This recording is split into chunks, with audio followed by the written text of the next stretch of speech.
موقعیتونه او جهتونه په جرمني ژبه کې. links, links, چپ. rechts, rechts, راسته. geradeaus, geradeaus, مستقیم.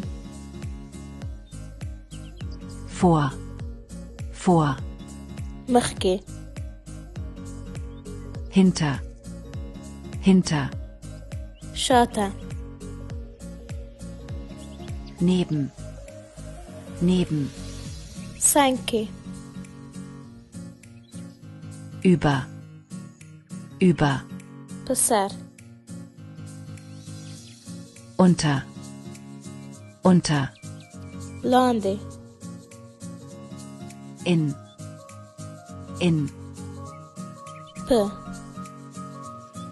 د جرمني ژبې زده کړه له انجینیر حنا سره. د نورو ویډیوګانو لپاره زموږ اکاونټ فالو کړئ او لایک، کمنټ او شیر مه هیروئ. د خدای په امان.